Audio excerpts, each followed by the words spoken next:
Chai with Manju, with your host, Dr. Manju. Hello and welcome to a very special edition of Chai with Manju. Our guest today is a renowned classical musician, Shrimati Durga Krishnan. She says that the purpose of her life is to promote Carnatic music through Veena. She's also the beloved teacher of hundreds of students in New England area since 1978. And on a very exciting note, she is the recipient of Lifetime Achievement Award 2022 with INE. Let's meet her and find out about her very exciting journey. Welcome to the show, Durga ji, and congratulations on receiving the Lifetime Achievement Award for 2022. Thank you, Manju. First of all, let me congratulate you for your 10 years of Chai with Manju, which has become a quite staple for the India or New England. I myself like to watch all the videos, and I very fondly recall the time you came to my house to interview Bombay Jayashree. I always wonder, being a doctor, how you find so much time to do so many things for India and New England. It's my pleasure to be with you today. Thank you. I get energy because I get to learn from so many renowned people like you. So Durga ji, you started learning Veena at the age of 9. You said your dad was quite a force behind it, but you were quite passionate yourself, because I heard about a very interesting story that you wrote a letter to renowned musician, Dr. Chitti Babu. So tell us a little bit about it. Oh God. Okay. Yeah, I was only 9, so I don't know about passion or not, but my father said that I had to learn Veena. That was his dream, and I did. And I made a deal with him that eventually I had to learn Veena. If I continue, then he has to send me to learn from Dr. Chitti Babu, who was the most famous Veena player at the time. And everybody was, there would be a huge crowd and everybody swooning when he played Veena. My father said, okay. But and then when the time came, he kind of said, no, we couldn't do it for many different reasons. Because of the strict, very orthodox upbringing, he did not want me to go learn from a man in his house and things like that. But I'm a very stubborn person, and I was a stubborn person back then too. So I simply, without my parents knowing, I bought a New Year's greeting card. I sent it to him saying, "Respected sir, I'm sending this year's greetings as one of your thousands of fans, and I want to be able to send the next one as one of your disciples. Is it possible?" And I never told anybody about it. Fear that I won't hear from him and my family will make fun of me, or they won't they would get very upset that I did something behind their back. So I didn't tell anybody. But then 3 days later, when I was leaving for college, I got a mail, and the mailman just dropped it, calling my name. And my mother immediately came and picked it up. And then they saw it was from a Chitti Babu, and they got very upset that I did something behind their back. So they said that I still couldn't go learn from him. Then I went on a hunger strike, and then I said I won't go to college, all kind of things. So finally they relented. They took me, and then rest is, like they say, history. He accepted me as his disciple, and then I continued to learn from him. Not only until I got married and came here, but even after that, when I went back, in fact, I made an album with him. He made this set of LP albums called Musings of a Musician. So I was in 2 of them. One was made as soon as I became his disciple, and the other one was made when I went back to India after I got married, after I had my son, when I went back to India for the first time. So, that's and wonderful. We kept in touch with each other until, his, the very last days of his life. Okay. So you're from Chennai, and after you married Dr. Krishnan, you came to Boston in 1977, and you've been teaching since 1978. You've had 2 wonderful gurus, Dr. Chitti Babu, as you said, and also Lalguri Jayaramanji. And one of my favorite questions always to ask musicians is, how is your style different from your gurus? And second is, how are the students in India different from in their learning style in the United States? Okay. First of all, see, I went to learn from Lalgudi sir much, much later in my life. Okay. I have always been very, very fond of his compositions, his varnams and his tilanas.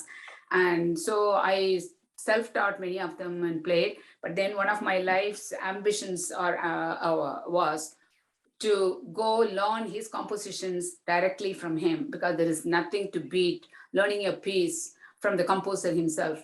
So I got the opportunity to do that. And I was lucky enough to do that for about 12 years. I learned from him. And not only his compositions, but a lot of other pieces too. I think I ended up learning close to 150, 160 pieces from him. Wow. Every December, I will go learn a bunch of pieces and then come back and work on it throughout the year. And that's how I did. And my style, I would say, is kind of a hybrid of both gurus, because both of them had different styles, and the way they approach music, it was a little different. So Chitti Babu never liked to go on the stage, or even those recordings that we made with him. He never would rehearse things too many times, because he would say, no, we just we'll just go with an idea, and then we can just we'll just do it. So for instance, when we did the Shivalila Vilasam record album, there was an outline, all those things. And then before each piece, he would sit there and then he would come up with things and he would teach us, and then we would just rehearse a couple of times, and then they will just record it. That's how it was done. And but Lalgudi sir, on the other hand, was a perfectionist.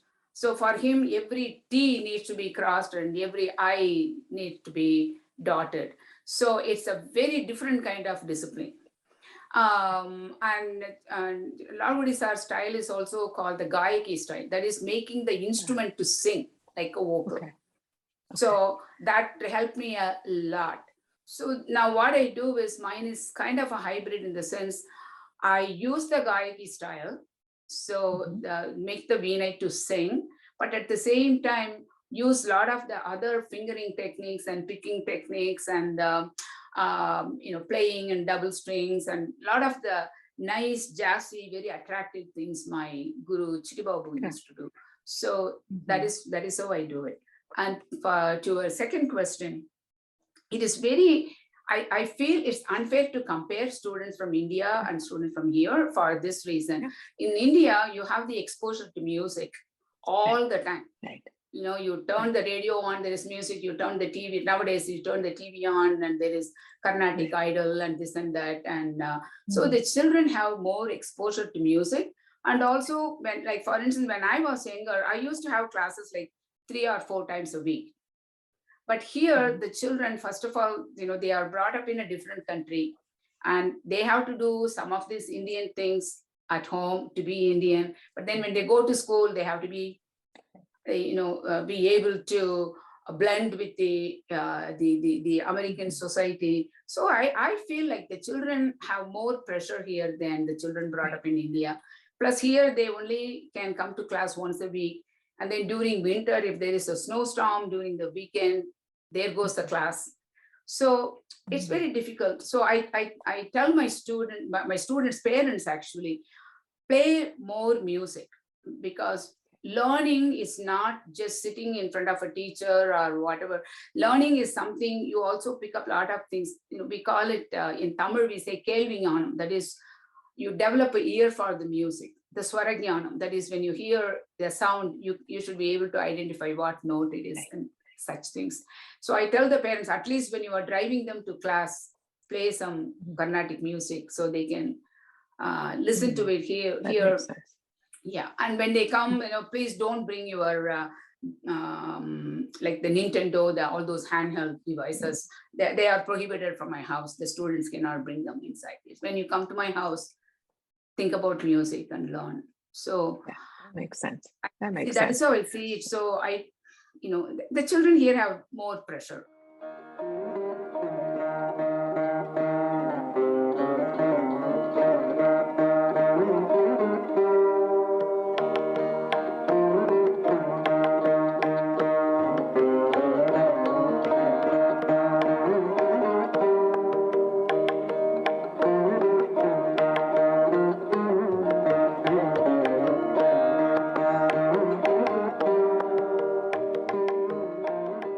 Right. Yes, that's true. So you have said that the purpose of your life is to promote Carnatic music through Veena, and you've done it so successfully with so many wonderful concerts, so many students, arangetams, you've done fundraisers, and you've also done so many lecture demonstrations at prestigious colleges like Berkeley and Harvard.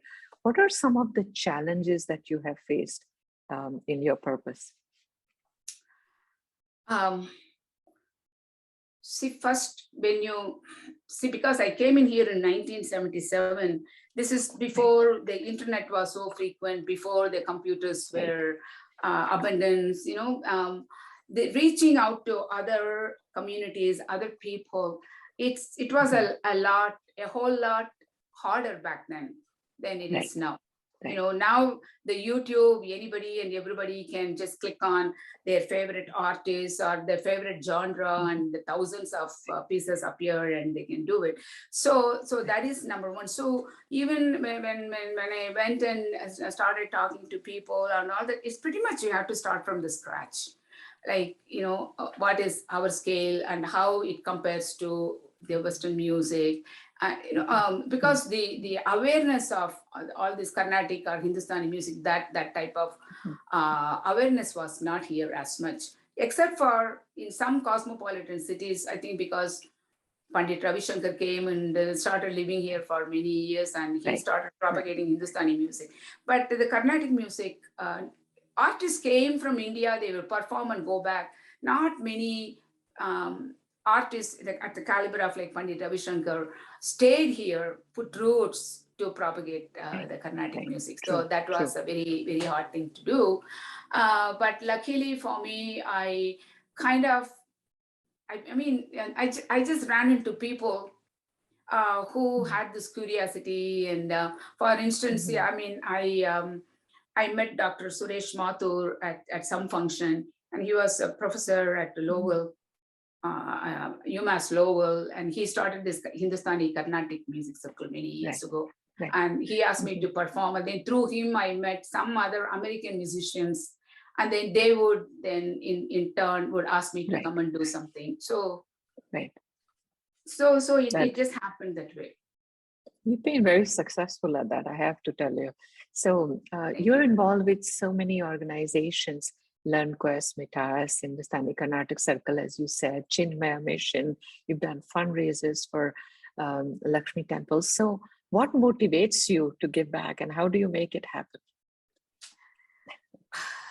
Remember how the Hinduism kind of divides a human being's life in 4 stages, right? Brahmachari, the student, and the Grihastha, and Vanaprastha, and Sannyasi. So I feel like at some stage in our life, like when I was younger, I needed support of other people to lift me up. And many people came in my life and lifted me. Many people taught me many different things. And they trusted me and they gave me opportunities. So now I am at a stage in my life where I can return the favor, not to the people who did me the favors, but to the next generation. So that is my motivation. And so by organizing a concert, organizing a lecture demonstration, or going to Harvard, and see, actually in Harvard, it was very interesting. They asked me to do a lecture demonstration at the Divinity School. So, connecting music and divinity. And that was very easy because Carnatic music, most of the compositions actually all the compositions are in praise of God. Even the compositions like Javalis and all that look like love songs, it's the divine love. It's like Radha's love to Krishna. It is the devotee's love to you are the supreme being. So that was a very interesting opportunity. So like that, so that is my inspiration, and so then they understand not only about music, then about the way of our life, because music is a way of life for many of us Indians. I was talking to so many of your friends as I was preparing for this interview, and I cannot tell you the way your friends and well-wishers were praising you. And they said how quietly you've done things, how you work with the homeless shelters. And they said so many times when people didn't have money for the classes, you would just teach them regardless. So, the world needs more people like you. I have to say that is too kind of you, too kind of them.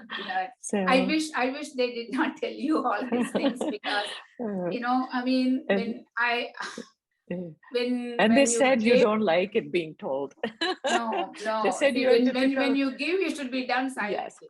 Yes, they said that you're the kind of person, how they say in India that your right hand doesn't know what your left hand is doing. And one of your friends actually said that you are that kind of person. But I think sometimes when we share these stories, people want to give back and sometimes they don't know how to. And listening to other people actually helps them find their way in the world. So I think it's a good thing. So your family has also been very supportive and instrumental. Very, very you said your husband, and you have 2 children, one son Yes. here and daughter in England, and grandchildren. Now, is anybody interested in music in your family? Yeah, see, my husband is very, very, very fond of music. Actually, to tell you the truth, when I got married and came here, I was very young. I only knew Carnatic music, because I grew up in the South. Hindustani music to me means some very sad Shadai music they will play on All India Radio every time a national leader passed away. That's all I knew about Hindustani music. And for 3 days. Yes. So when I got married and came here, my husband had a whole bunch of albums of Vilayat Khan and Ravi Shankar and Akbar, Ali Akbar Khan, and a whole lot of things. So he said, okay, I want to listen to this. And then, like I said, no, that is the dead people music. And he said, no, listen. So actually he played me this Jugalbandi of Bismillah Khan and Vilayat Khan. There was a LP album, and they played Gujri Todi. Oh my God, I just fell in love. So he exposed me to that Hindustani music, and same way he exposed me to a lot of jazz, because he had a lot of jazz collections, and also music of like Simon and Garfunkel, the Beatles, because all those things. So and he's very supportive. I can sit here and teach all day. I can have meetings. I can be out doing whatever. He would never ask. So what are you making for dinner? Is there food for me? It's nothing like that. He would just ask me, do we have any dinner plans because you want me to cook? That's what you ask. That's an ideal husband. And for my children, my son was the one who really encouraged me to quit my back job and do this, because I don't know if you knew that in Boston, when I came in, I started working in a bank. Okay. I worked as a part-time teller and in full-time, and then I moved up through the ranks, and then I became a assistant branch manager. So I was working in the bank plus teaching 40-50 people and playing for dance arrangements and all that. And there came a point that I had to stop and make a decision, this or that. And it is very easy to just stick with the bank job because you have a steady income, plus you get the bonuses. And then there was room for more advancement, right? Yes. But my son said, Mom, everybody dreams of having their own business, and you already have one and you are successful at it. So quit your back job and just do this. Okay. So great advice. Yeah, great advice. And he was only 17 at the time. Very fortunate for the community of New England that he gave that advice and you listened to him. Durga ji, you are like a breath of fresh air. So it was such a joy to meet you today. I could talk to you all day. So I can't wait for us to honor you on June 3rd with Lifetime Achievement Award in person this time. So we are so excited, and I have to tell you, it's a privilege for us to be able to honor you. Thank you for all that you do. You are the pride and joy of our community. So Thank you very for much. that. I really want to thank you, India, New England, for bestowing this honor on me. There are so many people who are doing many, many things, and not everybody gets noticed, or everybody's service get the acknowledgement it deserves. So in that respect too, I feel very fortunate that India, New England has chosen me to give this honor. I will accept it not only for me, but on behalf of everybody who have done big things or even bigger things and never got the acknowledgement. So I will be thinking about every one of them. So you're a legend. You're a legend for us, and we'll see you soon. Thank you so much. Thank you, Manju. Thank you very much.